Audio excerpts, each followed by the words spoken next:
Beyond truth and lies are the stories without answers. Welcome to Dragon's Bread.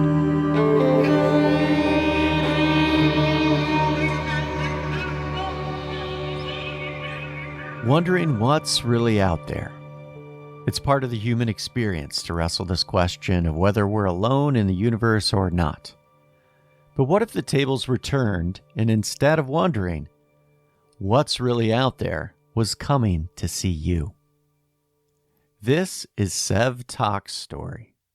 Welcome to Beings. I'm not 45-ish anymore. I was just relaxing that day. My ex wasn't home. He might have been out sailing or something. I don't know where he was. I was outside with the cats. It was a beautiful day. I was in a really meditative state.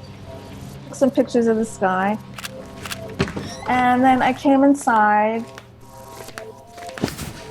and they came in and sat on my couch, two of them.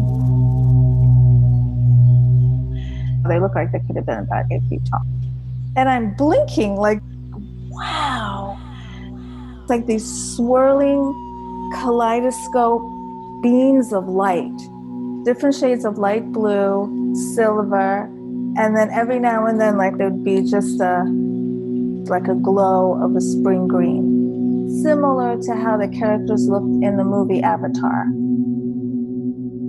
They just started talking to me. They gave me information about Tesla and Disney and Tchaikovsky. All of this stuff came out.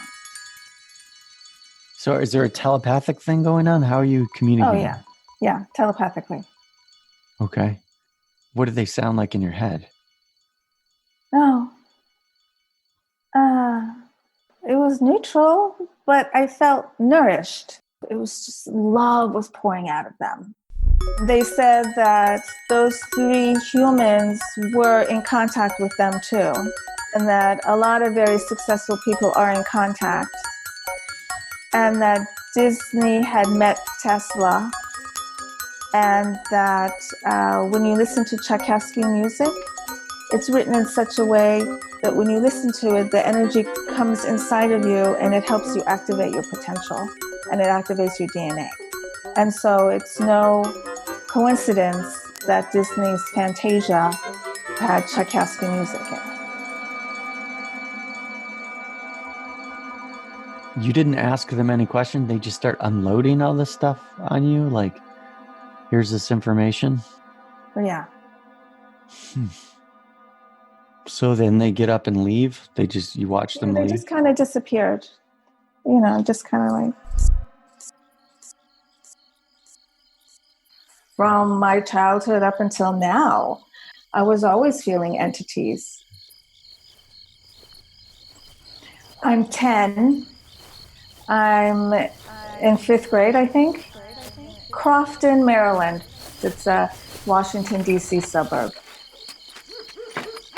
I have conscious memories of a spaceship coming. I would be outside waiting for it, and I could see the spaceship coming. It was a dark, dark, dark silvery gray, and there was no sound, just blinking lights. And I'm standing underneath it, and it's all I can see. And I am so happy. Yay, he's back. And it lands. And these steps come out to the ground, and this man walks out. Less than 6 feet, my color skin, trim, black hair, kind of short, no facial hair, dark eyes, dark eyebrows. His ears were slightly almond, had like a regular human face, like neutral looking. Good looking and not ugly and not male, not female, He had on a dark top and a dark pants. He always looked the same. Do you remember making eye contact?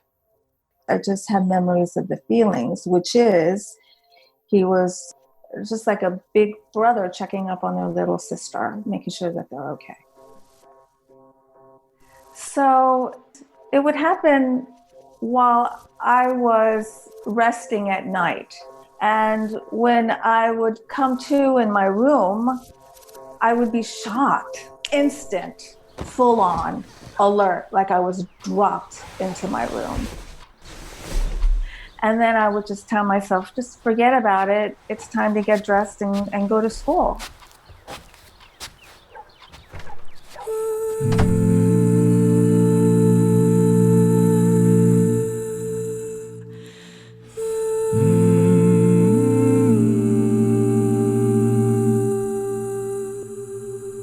Both of my parents were believers in other civilizations on other planets.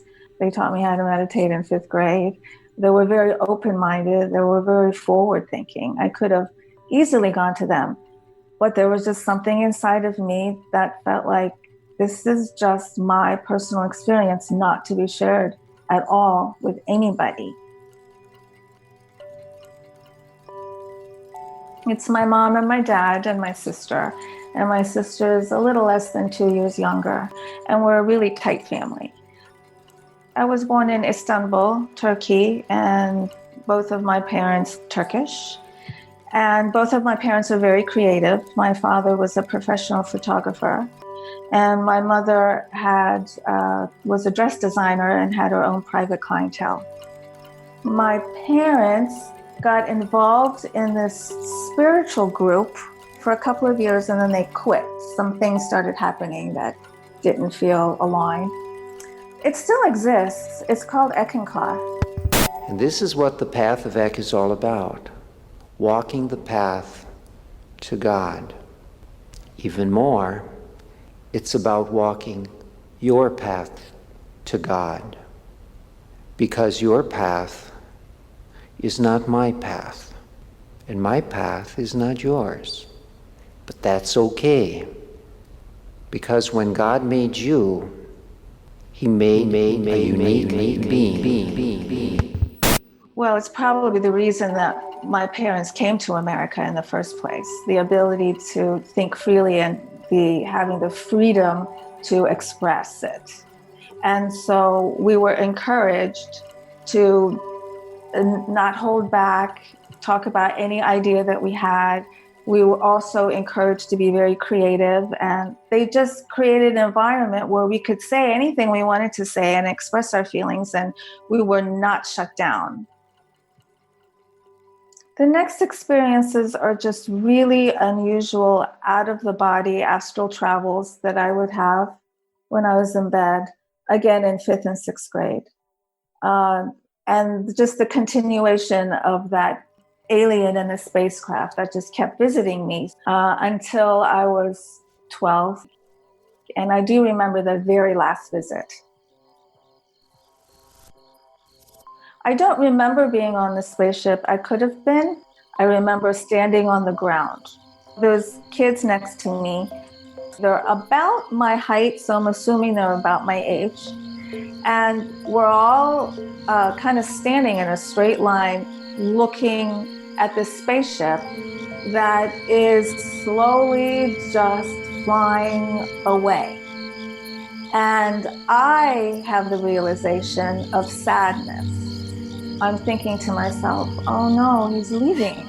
This is the last time I'm going to see him. As I'm looking at the other kids, I know that there's something that we're supposed to be doing, but I didn't know what it was. And then I come to in my room.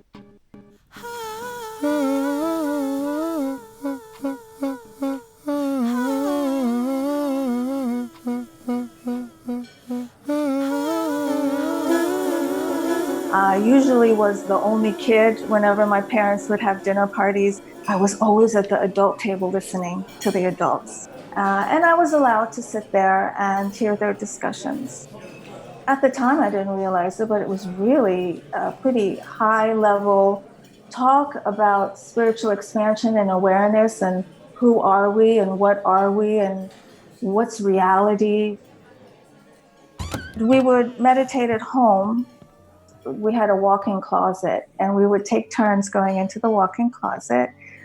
And then when we came out, we would share with the family what we saw, what we felt, what we heard. That was the only time I really shared with my family. There was one time outside in 5th grade, out in the playground, where I mentioned something about meditating to one of my friends. And the next thing I know, I am surrounded by a group of kids, and they're asking me a million questions. And I started to feel a little uncomfortable because I'm like, oh my gosh, like I am really the only one doing this. And then because I was Turkish, I was an American, and I wanted so much to be American, I'm like, man, I'm already different enough. So I was just so different on so many levels. There was absolutely nobody I'd look at and go, oh, they're just like me, like not one. And I told myself, I don't want to be singled out. I'm just not going to talk about it.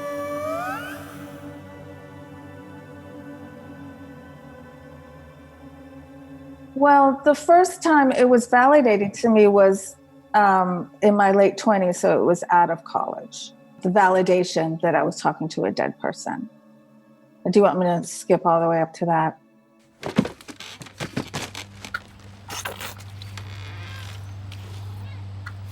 So I'm married.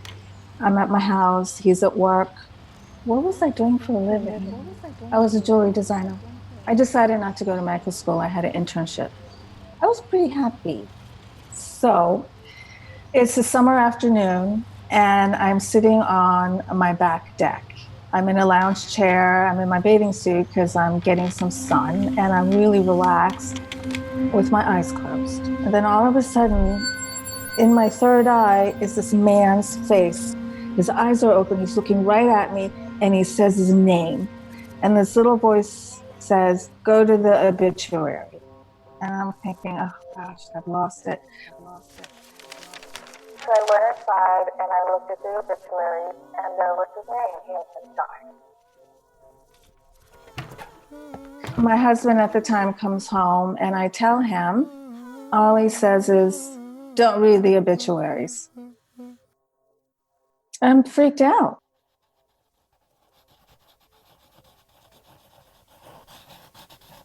One thing I started doing when I was 16 was automatic writing, and I would channel information page after page after page. Some of it would be people telling me, I am so-and-so, and I died like this, and I want you to tell so-and-so that I say hello. And I never would. And they would come to me in the dream state, and they would come to me in the semi-dream state. When I opened up that faucet, I didn't know how to control it. After a while, I'm like, I don't want any more dead people talking to me.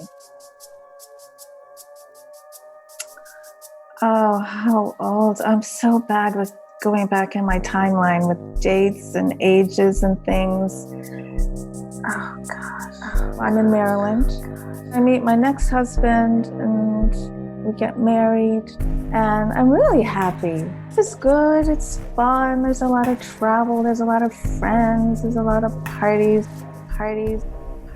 What happened that you got out of your previous one where you pulled the parachute? Oh, he was getting horrible. He almost killed me. I married someone who didn't seem abusive at all, but then, he could just... Yeah, I escaped. It was scary. So my store closed in a day. I'm like, what? I don't have my store anymore. I'm like, what am I going to do? And my sister calls me, who's an accountant. She goes, they're looking for someone at the front desk. I started working for a predominantly Orthodox Jew accounting firm. It is when I'm employed there that I decide I have to answer whether I'm crazy or not. I don't know why. I just decided I don't want to be on this roller coaster anymore. So I got to know if I'm crazy or if I'm really hearing information that's legit.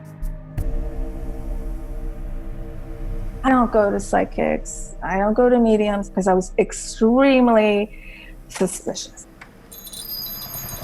I went to her and she said, what's your question? And I said, I don't have one. You tell me what I need to hear.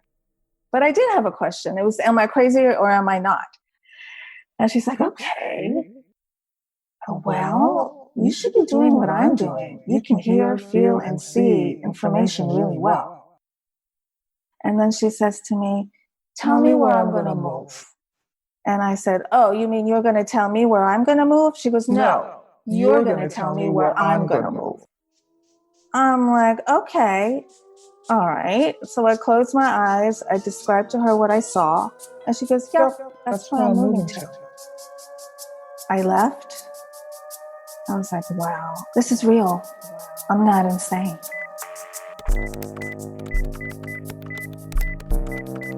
I called one of my good friends and I said, I have got to do an experiment. I'm going to try and meet somebody. Can you send me somebody? It's somebody I can't know. So she calls me back. She goes, 2 people are coming. I was about to throw up. I had this angel on one shoulder and devil on one shoulder. Angel's like, you can do it, you can do it. You got to try. You don't want to be in your deathbed and wonder. Just try. And this devil going, you're not going to be able to do it. You're going to look like an asshole. Your friend's going to be embarrassed. Your friend might not be your friend anymore. These people are going to think you're a nutcase. So they come.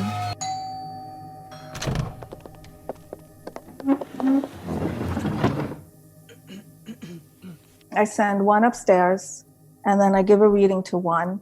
She was like, wow, that was really good. And then she goes upstairs, the second one comes, I give her a reading. She was like, wow. And they leave, and I'm like, well, I'll be. And so I decided to call them soul purpose readings. And then I got an office, and then quit the accounting firm right after I got divorced. I moved into an apartment, then I quit the job. What am I doing?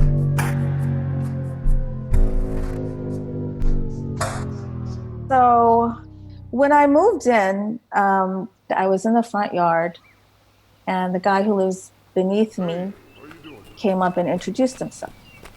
And just up out of the blue, he says to me, I'm going to a UFO conference. You know I'm chipped. They're following me. I'm like, oh my God, why is he telling me this?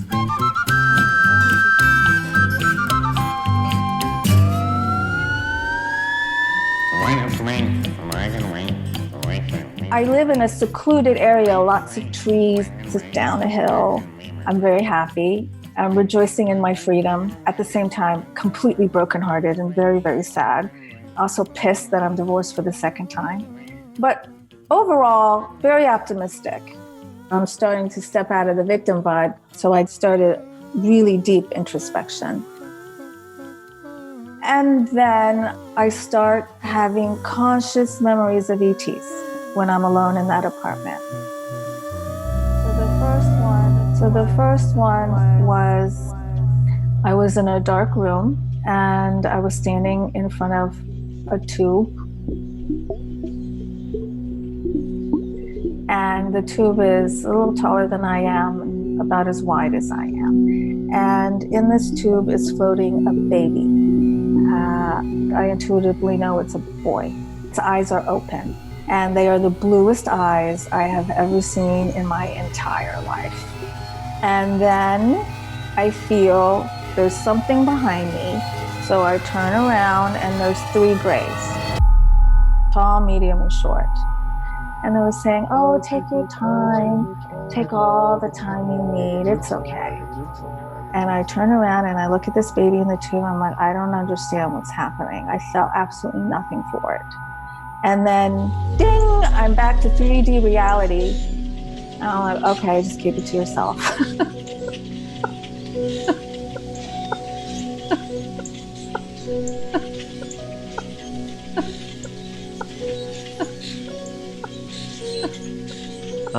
There's this fuzzy line of distinction. In your space, at every level, there is encroachment, but there's still at the center of it all is I'm safe. Like, I'm not going to share it. I'm okay with what's going on, but I'm not going to share it to others. Yeah, there's some kind of faith a Pollyanna-ish kind of faith that you're okay. That's how I felt when I was a kid, and that being would come visit me. I'm like, oh, I just have to go through this until I see him again.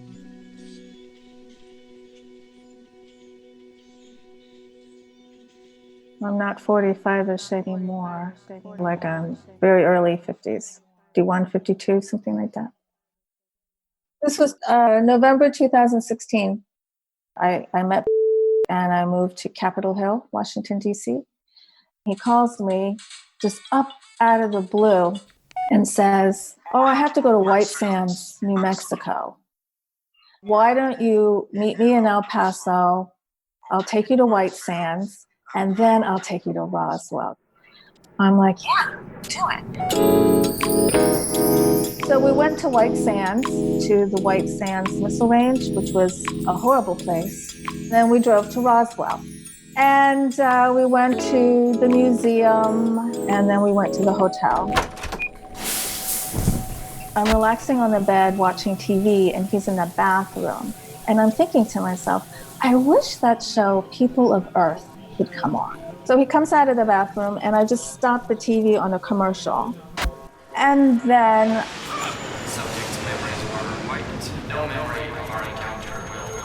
there is People of Earth on the television. Oh, like, wow, okay. We watched a couple episodes and we went to sleep.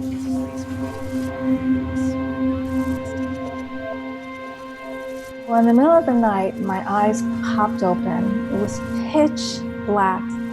I hear footsteps and I feel Patrick getting into the bed.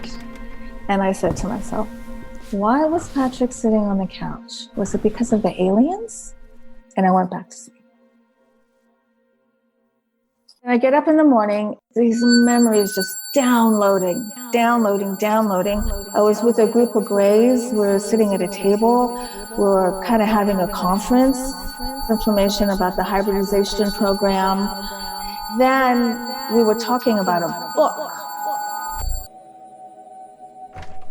He comes out of the bathroom, and I asked him, did you get up in the middle of the night and sit on the couch? He goes, yes. I said, why'd you do that? He goes, well, this has never happened to me before, and I can't even explain it, but there was something in the room watching us. And it was so intense that I got up and looked around, and I couldn't go to sleep. So I told him everything, and we were both wigged out. This was September 2017. I was in our townhouse on Capitol Hill, and it was decided to take an early retirement. They didn't want him to take it, and they said, how about if we bribe you to work 1 year more? You can live on the island of Kauai, and you can manage this brand new radar test program that we have for our defense system. So I spent that year flying back and forth between Capitol Hill and Kauai, and then he took an early retirement and we came here.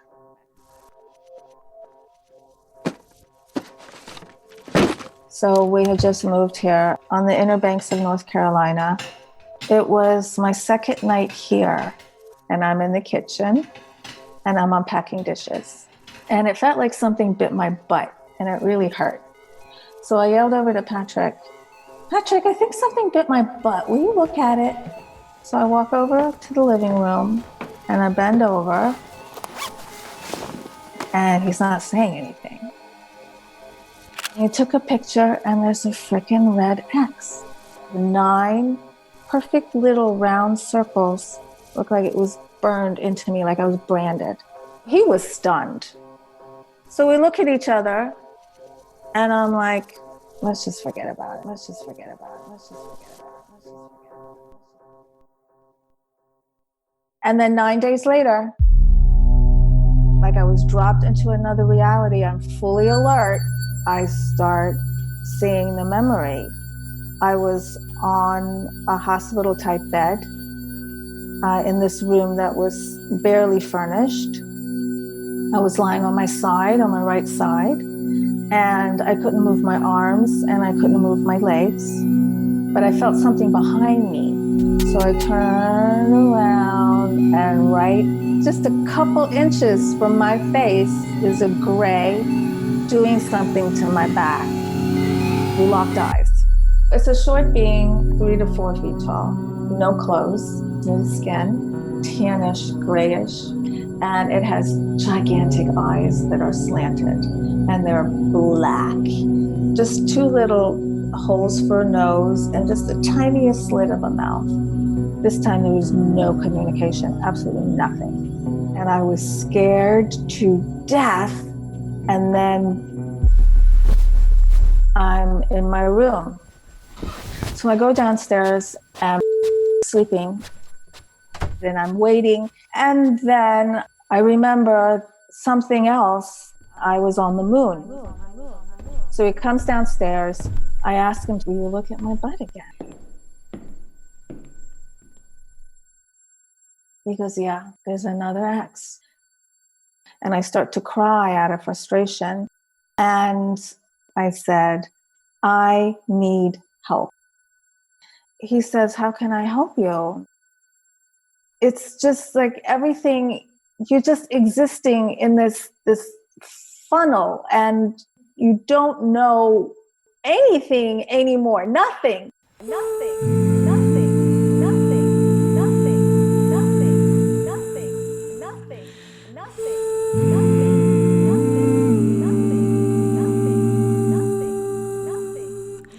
That point was pivotal in me stepping out of the victim vibe.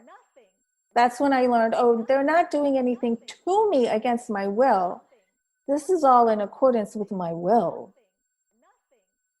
Why am I giving more leeway to the ETs than I am to the humans? Maybe that's more real to me. Maybe I've just known these beings since I was a kid or even before. And so they're like my real family.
I recently had an experience with the Men in Black.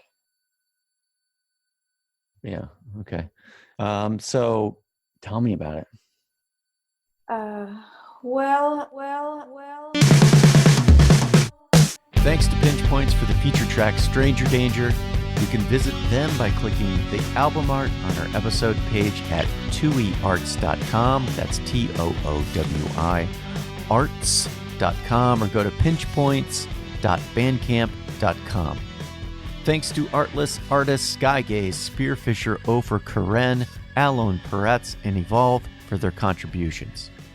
If you want to get more involved and contribute, visit our Patreon page at patreon.com/tooeyarts. Stay strange, folks. Catch you on the next episode.